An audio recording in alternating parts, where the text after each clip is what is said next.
Auburn defeats Alabama 99-81. Let's talk about it on this edition of the Uptempo podcast.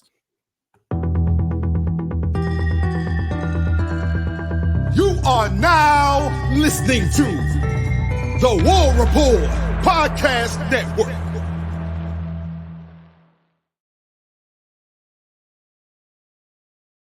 Yes, sir. What's up, Auburn family? What's up, Uptempo family? I'm your host, Dustin Smith, joined as always by my guy, Blake Lane. And Blake, we did it, baby. We did it. We played against Alabama in an athletic competition, and we defeated them 99-81, man. Jalen Williams was on fire. Janiah Broome was on fire. How much fun was that, my guy? It was an absolute blast. Auburn family, I know each and every one of you had a blast, just like Dustin and I did. I'll be honest, Dustin.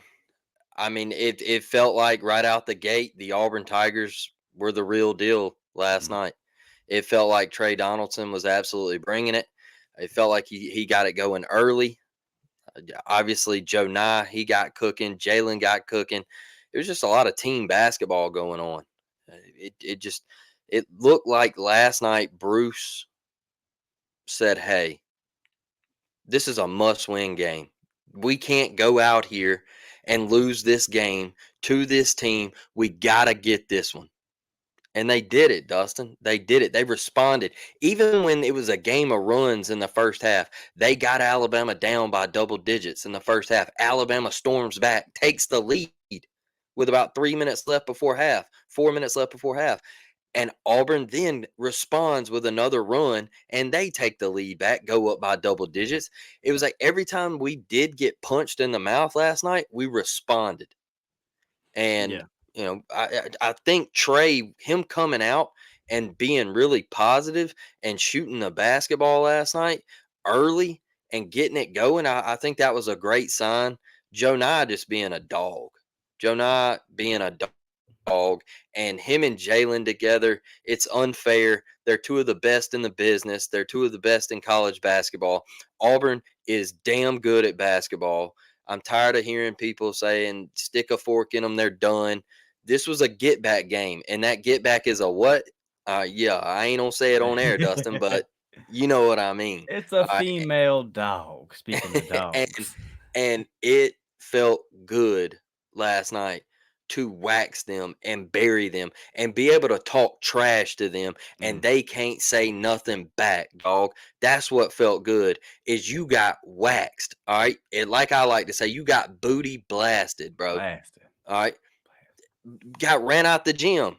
And you can say whatever you want to say about, oh, they were over there doing the Isaiah Bond, the grave digger, and all that. But, hey, they can do whatever they want. You got mistreated last night. And your coach, I'm tired of seeing him sitting over here complaining to the officials every 10 seconds when they run by him down the court. He's always got something to say, dog.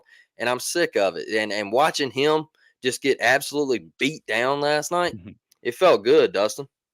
Yeah, for sure. No, Nate Oates definitely fits. And it's funny, I'm wondering, because we got a couple people, I'm looking at you, Mike. We got a couple people that come over to every single video we've done over the past year. I'm serious. Go look at the Auburn Vanderbilt reaction video from the football. In there, ooh, Vanderbilt, ooh. Then we lose to New Mexico State. Let's see if you're in this one. Mike. I bet you won't be, buddy. I bet you won't be. And all of a sudden, and it's funny because last week, 2 weeks ago, I gave Bama their props on social media, right? And all the Bama fans were sharing that, and oh, look, even Auburn down so bad. No, you didn't have. I didn't see any of you guys in my mentions this time. So, like you said, man, for that reason alone, it feels good. And Bruce talked about it. He understands how important it is to beat Alabama. He talked about that, but he also talked about the SEC standings, right? Just how it's a log jam up there at the top, and Bama being at the top. Obviously, if you lose to them twice, they get the big advantage on you there, and you're kind of fighting an uphill battle. So he talked about last night staying in the hunt for an SEC championship, how this was big as well. And I tell you what, Blake, when they came out early and were hitting them threes, I was like, those first couple ones they hit, I think they started like 4 for 4 from the field, 5 for 5, something like that, maybe 5 for 6. They were right in that area. I was like, bro, because a couple, we could do. I know they're the best 3-point shooting team in the SEC, one of the best in the country. I know that, and we could have done a little bit better job sometimes. Like there are times where we lack off a little bit on the perimeter, and then that'll just happen. I don't think it's something we're bad at. It obviously just happens sometimes. You'll give up open looks, but I thought like they were just hitting them. And remember, you go back to the one in the hangar, like they were just hitting them in our eye, bro. And I was like, are we gonna do this again? Are they just going to? But ultimately, man, our good defense it won out. We played a good defense. They still scored 81. That kind of speaks to what they can do. But you saw what they did, bro. They decided they're going to come out and go small. They were going to try to run, try to speed us up, get us out of our game, and that's why our front court, that's why our 4 and our 5, and Jalen Williams and Janai Broome had 50 points in between them. And for all the Bama fans that want to complain about the officiating, I would say like the refs were just whistle happy. It was just a free throw contest, right? And it looked early on, like the first 10 minutes in the game, we were commenting in our member group chat, like, going to be a physical game, 2 physical teams. You already know the deal here. They're going to let them play. And they did not, from about that 10-minute mark, I'd say, they were like, yeah, we're not going to let y'all play. But I don't think that either team had an advantage one way or the other. I just felt like they were calling anything that was contact. I didn't like it. But when Janai Broome's going to make all his free throws damn near, Blake. I mean, my guy, since SEC play, you talk about getting in the gym and putting in the work, man. Like Janai Broome stepping up with the free throw line and getting it done. What were we on? I got the box score right here. What were we on the night from the free throw line? Yeah, Janai was 9 of 11. And then I know Jalen had a good night too. Jalen was, let's see, from the free throw line. Jalen was 9 of 10. So you're 4 and you're 5 right there, Blake. They shoot 9 for 11 and 9 from 10 from the free throw line. We were 40 of 50 for 80%. So that'll get it done. I got an ad buzzing off of my ear. Dang. Alabama was 28 of 35 for 80% as well. So, look, Dustin, I'll say this: when Alabama come out, they were bringing Grant Nelson to the top and setting that screen and just slipping him off, and they were feeding it to him. I thought they were doing that really well. They were shooting the outside shot. What's the Griffin kid? Yeah, he's the one that lit us up last time. Yeah, he's very talented. What kills Alabama is Nick Pringle. He's not good. He's just not, and they lack a true big man this year. Like they don't have any size down low. So when people start talking about, well, they shot more foul shots than us, or I got that comment on Facebook last night. One of my good buddies, love him to death. He's an Alabama fan. He said, "Well, y'all got more attempts at the line than we did." I said, "I can't help that you're small in the paint, brother. That's not my fault. All right, I can't help that you got 3 and 4 guards on the floor. It's not our fault. I can't help that you didn't have anybody. You had a little shrimp on Jalen at one point. All right, that's what he said. And so, yeah. So Janai said, you look at the rebound stats. They're coming across the bottom of the screen, 42 to 35. So you win in rebounds. Alabama commits 10 more turnovers, right? 15-5. You get Auburn with 12 blocks to Alabama's 5. Like he had 7 more blocks. You just dominated in the paint. I mean, again, Auburn's front court had 50 points. You're going to win a whole lot of games when your starting front court has 50 points. You talked about Trey, man. Trey doing a little bit of everything for 14 points, 4 assists. Just, again, when the game kind of gets out of control, when the game gets kind of sped up. With college kids, it'll happen, man. It's funny to watch. Like sometimes it's like, why are we trying to match their pace? We don't just because they hit a couple of threes, you don't have to run down really fast and jack up a 3. Just set it up. And when Trey's in there, man, he'll do that. Shout out to CBM, who told us after he missed that crucial free throw a couple weeks ago, I'll make this one up to you. And he came out early and he did everything right. That's the thing we've seen from him. An okay night from the stats. He had 13.6 rebounds, so he definitely contributed on the box score, but he did way more than that. I mean, defensively getting after it, the attitude that he brings, the energy that he brings to this team, it always seems to come at the right time. He always makes the right play at the right time, loose ball, whatever. Hey, look, I know that it was ugly.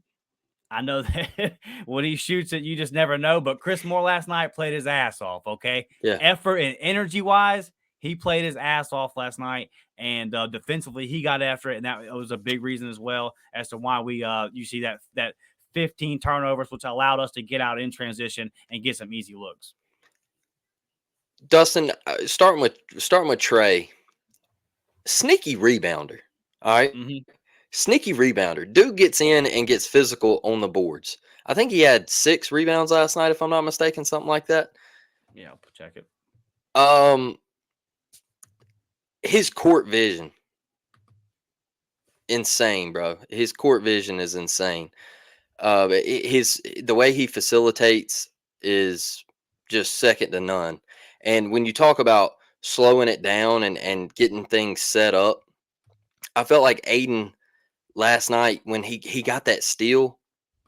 You remember when he got the steal and then he Yeah. immediately jacked up another Yeah. shot? You don't see that from Trey. So I think that's the maturity of Trey and him becoming into that leader role and him being able to run the offense fluidly and get buckets and also pick up assists and rebounds and then you got Chad Baker Mazzara, which Dustin, one of my biggest things with CBM is you don't let somebody check you in your own house. Hmm. And last night when him and Grant Nelson got into it, you don't let somebody check you in your own house. I don't care if you do get a technical or whatever. And he went toe to toe with Grant. He was like, "Hey, bro," he's like, "I don't play that," you know. Yeah. And we know what he said, but I think that's that physicality, and that's him saying, "Hey, I'm a leader, and you're not gonna come in my house and treat me like that." And then Chris Moore. My big thing with Chris Moore is we know, like I said on the last basketball recap, we know Chris Moore should not be starting. We know that CBM is better than Chris Moore. Everybody knows that. Those two guys know that. They're not oblivious to it. Right. They know. And I think he knows he's not going to get many shots. He knows he's not going to fill it up offensively. So what better way to help this team win than to get 3 steals, than to get big offensive boards? That's where he was big last night. He was huge on the offensive glass. I felt really, really like I just felt excited for him because I was like, man, all these people have been on SEMO about how he should sit the bench and he shouldn't play for anybody else and all of this stuff. And I've been on there where I'm like, hey man, SEMO might need to sit down for a minute. All right. But to see him have a night like last night and the hustle plays and you're up 18 points and he's diving on the floor for a loose ball. That's what he brings. Yeah. I can't ask for anything else, brother. Like that is what I want on my basketball team. I think that might be why he's still in the starting lineup, is because he's Yeah. going to give you that extra effort, and you know what you're going to get out of him. And he's a team leader. He's a locker room guy. I'm proud of him. I think Jalen Williams. We talked about this for a year now, Dustin. Step up in the moment and have a night, and he did it, Dustin. He did it. He was amazing. He shot it well. He was just dominating the paint. Him and Joe Nine, that chemistry, incredible stuff from Auburn. And I'm really just when I break it down and look at it, if Aiden gets going, this team is Mhm. unstoppable. That's a Like fact. really, Denver Jones, you're starting to see the confidence grow in his game, and he's starting to flourish at Auburn. Even Chaney Johnson, a guy like he's not going to fill up the stat sheet, but he is starting to grow at Auburn. He's starting to get more and more confident. If you can just get Aiden to take that next step, dog, this thing could be deadly. It could really be deadly. But like last night, they were talking about with Aiden, even at the free throw line, he is in his head. Yeah. He's as soon as he lets the ball go, he's just shaking his head, mad at himself, and he misses a free throw, and as he's running back to the other end of the court, he's just constantly talking to himself. And Jimmy Dykes was like, "Man, the kid, he's so far gone right now. He's out of it." Yeah. And I thought when he hit that first shot, I was like, okay, Aiden's seeing it. Like, that's good. He got to see that one going in. And then it was nothing. It was I don't know, man. It was if he gets going, it's trouble. Yeah, for sure. We talked about that last week where we said, hey, the ceiling, right? The ceiling for this Auburn team kind of is going to depend on Aiden because if you get Trey's best, he's still got to sit. Right? There's still going to be moments come March where Aiden's going to be in there and he's going to have to. What was it? Remember McCormick back in the day? McCormick never lit it Yep. up, but you knew when he came in that it was going to be solid. Aiden's at least got to get to that. He's at least got to get to that, and I'm going to keep saying it. Get to the basket. Get to the basket. He's got a nice layup package. Get to the basket. He's settling for three. And then he sees that three go in last night right out the gate. And it's almost like a blessing and a curse type thing. It's like, okay, now he's going to shoot a couple more. Yeah, man, get to the hole. And that was the thing that we kept preaching about Denver and Denver is starting to do that. Get to the basket. Get to the basket. Let everything else set up. Man, he has some nice moves last night, and a terrific defender. And it's going to be one of them things too, where to the point that you drilled home for a year, we're going to get into March, and Denver Jones might only be, let's say he goes 3 for 6 in the round of 32, 3 for 7, has 8 points, 2 assists, and 2 rebounds. Nothing crazy. But what if at 6'4", 195? He doesn't get bullied the way Wendell Green got bullied in March, the last couple of trips we made to the tournament. That right there could be the difference. And that's what Denver brings on the defensive end alone. Now that he's finding his groove offensively, he's dangerous, man. You talk about Chaney. Chaney was at a point to where I almost was about to be like, hey, bro, I was starting to feel like, did Bruce miss? Did we play against a guy in a scrimmage game and he just have a good night? Did Bruce miss on this one? Was he not quite ready for SEC ball? Was it a little bit too much of a step up for him?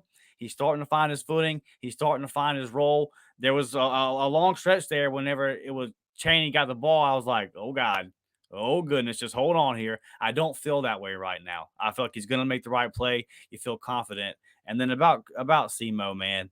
And why he's in the lineup and why he's playing. It's a lot of things we talked about with the energy, the effort, the defensive effort that he brings. But another thing is Bruce is just loyal. You're looking at a guy that's busted his ass for years for Bruce Pearl. Bruce Pearl is going to reward that. We know that. There are times where Bruce Pearl, I think, can be loyal to a fault. But he's going to be loyal. Now, I'll say this. That's why you got a locker room full of guys that'll buy in and play their ass off for the guy. Is because of that. So it's just what you get with BP. There's a lot of coaches out there last year that would have taken somebody like KD Johnson and processed him and said, hey, man, you got to go. We don't have time for this. Bruce is not going to do that. And I know we actually in our member group chat before we came on live here, some people were talking about, doesn't KD have another year? He does. And I think that if he wants to come back, I think he'll be on the team. Like, that's just the way that Bruce operates, man. So speaking on KD, 3 steals, not an efficient night shooting the ball, but he had 3 steals. His on-ball defense, bringing that pressure that KD always does. So listen, a fun night last night. They got us 3 in a row, man. We know that Nate Oates he was 6-3 versus Pearl. So now it's 6-4 BP. We got you, baby. And I think, Blake, you drummed them at home. You gave one away on the road. I think we're the better basketball team after watching these teams play for 80 minutes. And I would love to get them again in the SEC tournament and maybe get that thing 2-3 and say we won this thing outright this year. Because I think we're the better basketball team. I'm right there with you. I agree 100%. I think we're the better team. We should have won that game in Tuscaloosa. Yeah, we should have. We should have won the game in Tuscaloosa. That one stung, and it still stings today. We should have won the football game in Jordan-Hare. Shoulda, woulda, coulda, right? Yeah. We let a couple slip away. But we showed last night we are truly the better basketball team. We got the better front court. I'll give them this. Sears is a dog. Hooper. Yeah. But Sears also got locked up at the end of the half. KD locked him up. I'm tired of hearing about how KD fouled him. What a All right, foul. that's soft. It's They called soft. last night, Blake. They called every foul. They didn't miss one. I mean, it's soft to sit here and say that he got fouled. KD just clamped him. That was Mm, it. He clamped him up. He couldn't go anywhere. I'll give them Sears. Sears is a dog.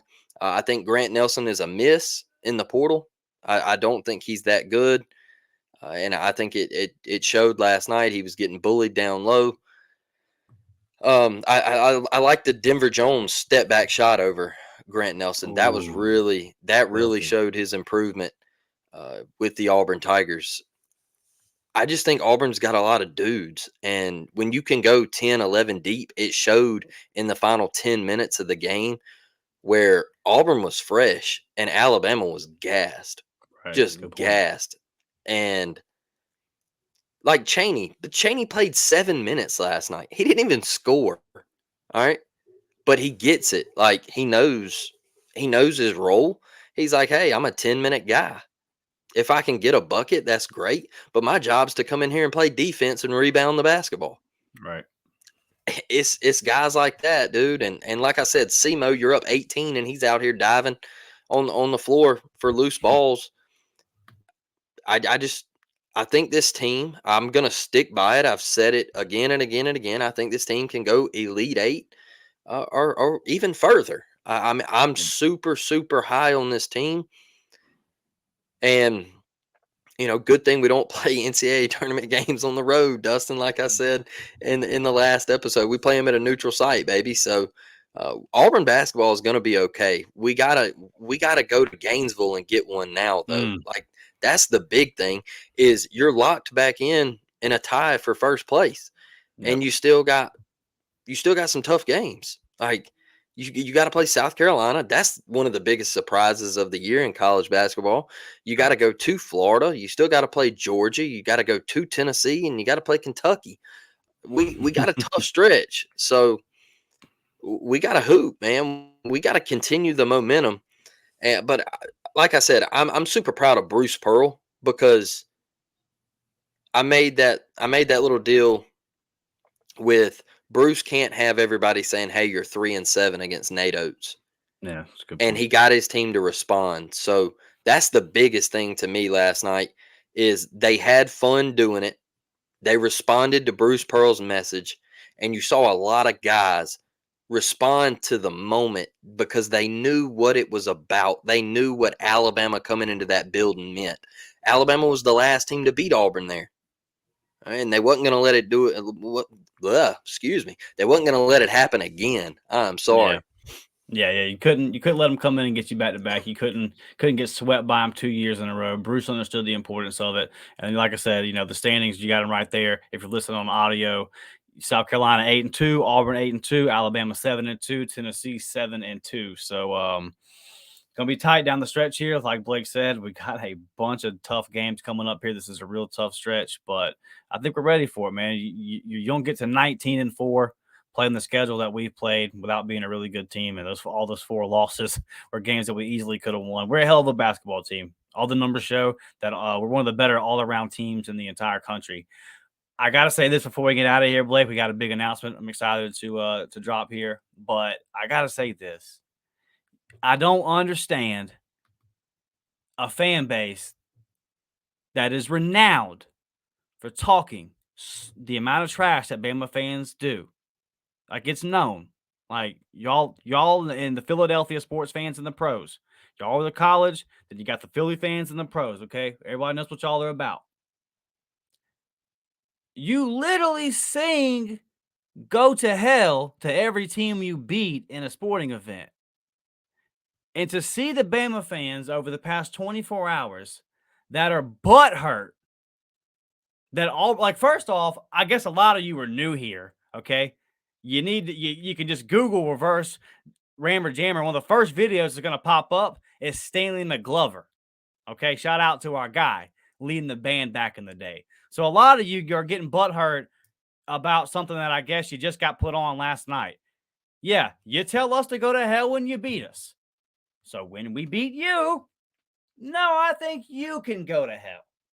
It has nothing to do with wanting to be Alabama, because I can promise you I've caught a lot of flack from Auburn fans for pointing out Auburn's struggles against Alabama in the major sports over the past couple of years. But I can promise you, you tell somebody to go to hell, you talk that talk, it's gonna come back to you. It's the biggest rivalry in sports. Y'all need to get out of your feelings, okay? It's literally your chant. So to say it's classless, it's your chant. That's the troll. Dumbest fan base there is. You can't fix stupid, as my dad always says. There's not a tool at Home Depot that you can go buy that's gonna fix some of these idiots. So I'll say it one time for you. Rammer Jammer, Yammer Heller, Yellow Hammer. I'm doing the Blake. Yellow Hammer. Go to hell, Alabama. My mouth couldn't even put it together. My mouth couldn't even put that stupid shit together. Go to hell, man. War damn Eagle, baby. Let's go. Go Tigers. I'll tell you this, the most ultimate troll job last night was when Jalen threw down the windmill and they cut the lights off. They cut the lights off. They cut the lights off, bro. They said, hey, watch this. Bang, lights. See ya. All right. Ultimate troll job. Now, Auburn's lights come on 30 seconds later. Alabama's did not. We had to wait 30 minutes and a little bit longer. And then Joe Nye gets on the podium and calls little boy Little Shrimp, like I mentioned earlier. Ultimate troll job. Like Auburn knew that they were the better team. And Auburn was having fun with it last night. So good for these kids, man. Proud of them. We just got to keep rolling. Like we can't go down to Gainesville Saturday and take an L. So we gotta keep up and we gotta beat Florida and then go into next week and take South Carolina. Like we gotta win this SEC, brother, because I feel like we can do it. Yeah, for sure. We're right there in the driver's seat. It's all up to us right now, right? We pretty much control our destiny. All these teams, we get to play them, and we're right there in first place. So we will be talking about that Florida game, Blake, on our new Saturday live show that we're doing. We got a special guest, man. Our guy Charlie 5 is going to be popping in with us. So be sure, man, to join us. We're going to be going live at 8:30. Charlie be popping with us soon after there. We're going to be talking some football. We're going to talk about the matchup coming in for basketball going to Gainesville. We're going to talk about this baseball season coming up. We're going to get Charlie's thoughts on recruiting. He's a really big fan of the defensive line hire that we made. I know we didn't touch on that today because we're going to save that for Saturday. He's a big fan of just the staff as a whole. So a lot of stuff. Charlie 5 has kind of supported us from afar for a long time, man, a long time. So we're really excited to kind of get him on the show finally. And so be on the lookout for that, guys. Join us 8:30. Central Time, AM, baby. Come join us Saturday morning. It's going to be a blast. Hit that like button, hit that subscribe button, and we'll see you guys Saturday. Blake, that's all I got. You got anything before we get out of here? War damn Eagle, baby. See y'all Saturday. Yes, sir. Let's go.